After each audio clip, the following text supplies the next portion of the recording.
When I was young, I think when we were in the senior high, we were not calling it senior high, we were calling it secondary school. There was some song, it's too late to say that you are sorry. After you broke my heart. When I needed you to satisfy my soul.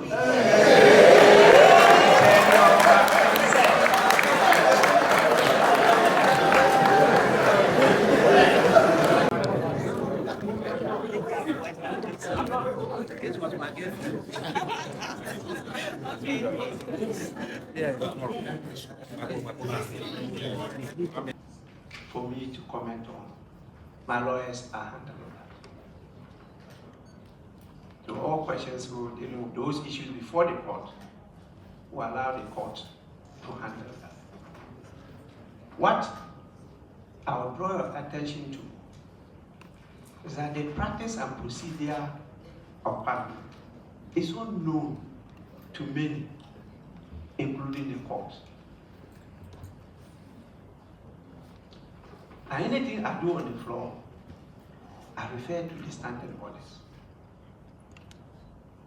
The courts can declare the standing orders as unconstitutional or lawful or whatever. Until that is done, as the presiding officer, I'm bound on issues of procedure, proceedings, and practice, apply those rules. And that is what we did. That is why in my statement, I drew your attention to the fact that what I did on the floor was just sharing of information, communicating to the members that this issue that was raised, and by the standing orders, I have options. Could have set up a committee to go through it and submit a report. That report would even lead to legislation. Or I could go and inquire into it myself, and then come and inform the House of my findings. That is in the standing orders.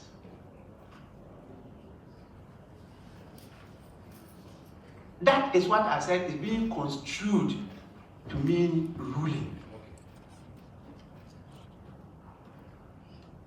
In our parliamentary practice, you don't make ruling when statements are made. Statements are commented upon. But the nature of the subject matter was debatable. And because of its importance, I had to give room for many more members to comment. By trying to comment, they debated it. So that was what happened. But I'm clear as to my rule. Just inquire into it, come and share with the House in the form of information what your findings revealed. And that was all what I did. I did not make any order. Go and read the proceedings. I did not make any order. And for my friend, a veritable Honorable Osechi Mensabusu, I'm sure he showed you the evidence when we had that discussion. He disagreed, and I supported him. And now I have made a U-turn. I thought you should have asked him when my predecessor made the ruling, whether his side disagreed with him and allowed the same member, who is now second deputy speaker, to continue to sit, or his seat was vacated. Did they agree with him or disagree with him? You should have asked him. So that one, you will need to produce evidence to show that this is what happened. I don't know where we sat and held a discussion, or it's on the floor and the official reports are there for you to go and read, whether I got up and in my contribution disagreed with my predecessor. That is for you to make your findings on. And what's the last question?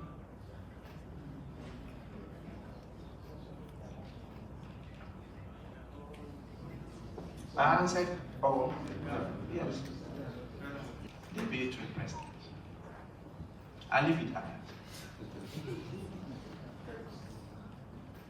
The second one, please, it's not part of the duties of a speaker to decide where an MP should sit in Parliament. It's not my duty. That determination in Ghana's situation, in various parliaments, these things we are talking about, majority side, minority side, don't exist any longer. That's why in my ruling I use the term old school. The British model, government, opposition, benches, and a carpet in between them. And so when you are shifting your political lineage, you have to cross that carpet to the other side. And that is why you have the term carpet crossing. Our parliament is not arranged in the form of government and opposition. And government don't like the term opposition. So we decided to adopt the terms from the United States of America, majority and minority. So you can even sit anywhere. But the numbers determine who is majority and who is minority. But in our parliament, the practice is for those who constitute majority to sit at the right side of the speaker, and those who constitute minority to sit at the left side of the speaker. That is because after independence in 1957, we adopted the Westminster system, which is practiced in the United Kingdom. But we changed that, even to the extent that the arrangement on the floor of the House is in the horseshoe. So it's not always the case that the people to the left side are all members of minority. That's not the case now. And there's good reason behind this. As in the textbooks, the determination, therefore, in our situation, as to who constitute majority or minority, is a question of numbers.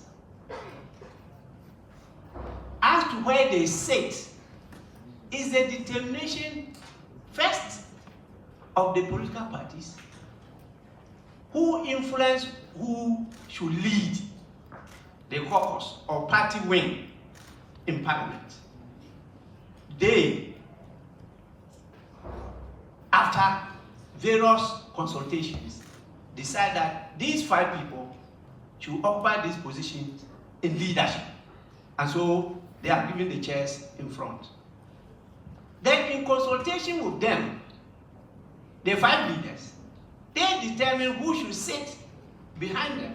Because as a leader, you need somebody that you have trust, confidence in, who has the capacity, so that when you are in some difficulty or you have a challenge, you can just lean over and listen to his or her whisper. So you have a say as to who sits behind you. The speaker is not involved in this one. The whips, particularly the chief whips, lead in trying to identify who should sit behind. And it also has to do with years of experience in the house, and also the issue of gender and other professional backgrounds, until you get to those who are at the back. Even though we don't sit on benches, we still use the term back benches. The speaker is not involved in this. After they have agreed on it, they then get in touch with the parliamentary service through the clerk, who will get his officer at the table,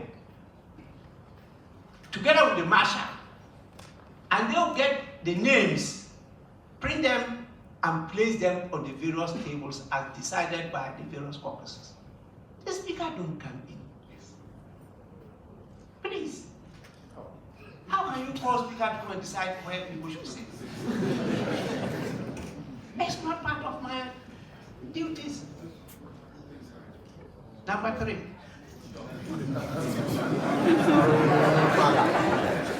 I will plead with you. Go and look at that letter. He's the Attorney General. He did his service in Parliament here. I was leader then. Yes. When he was doing his service here. Yes.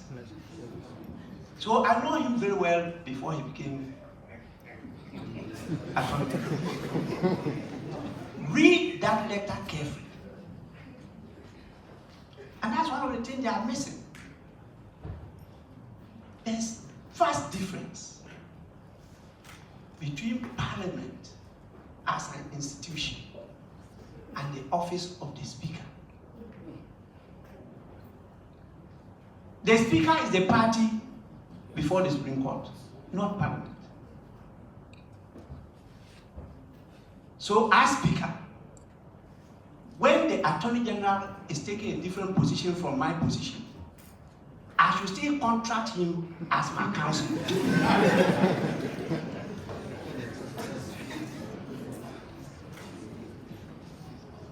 I will leave it at that. Because I'll meet the Attorney General and I'll tell him my peace of mind. On some legal issues and pronouncements he made at the Supreme Court.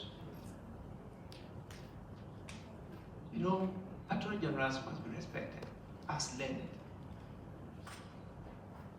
But they should not be part of what Obama referred to. Not, it will not work. Number 4.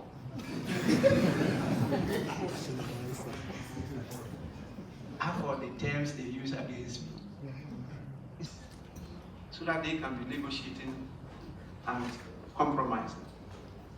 I think that's the best way to do. And I'm expecting that, in fact, I need to praise some leaders, because the first to get in touch with me, I think, was Apostle Nyamiche and the boss of the Christ Apostolic Church. They were the first to come to express concern and have a lengthy discussion. You know. Then later, the delegation of the Council of State also came to meet me in the office. And when I explained all the situation to them, in fact, many of them were really surprised, because what they heard on air and what I told them and said they could cross-check from the proceedings or others, they were really surprised, but they didn't know that was what took place. There was so much misinformation and all those, and I don't want to go into those details because they are before the court. At the end of the day, the judgment of the court will set a lot of precedent. But don't forget, the law is that the Supreme Court can always differ from its earlier decision. That is the danger. So for a purpose, I can give a judgment and ruling to favor the situation. Tomorrow, I say, no, I disagree with that. And that is permitted by law. So when you tell me that, it means that the Supreme Court is supreme. And so when it orders, I must obey. When I know the same Supreme Court can disorder, you have to raise the question. I'm a lawyer by profession. And the first time I appeared in the Supreme Court was 1983. 1983. That was my first case in the Supreme Court. I don't know whether those who are going there now were old. So, the late Right Honorable Peter Ajeti focused on trying to strengthen. The second speaker, I should say, the second speaker said to strengthen the institution of Parliament. And you recall sometimes he had some rough edges with the president. No wonder he lasted for 4 years only. And it established a 4-year term for Speaker of Parliament. The fourth was trying to stabilize. The third speaker. And that was Right Honorable Ebenezer Sechi Hughes. I went before. The fifth came, and that was our beautiful lady, Supreme Court Judge, Justice Edley Bamford Ado. And she, with her experience from the bench, focused on the rules and dignity of the House. So you will see her dressing, her posture, her patience, and everything mattered to the institution. Then, the next speaker, that was my brother, very good friend of mine, who was my chief whip, became my deputy leader when I was the leader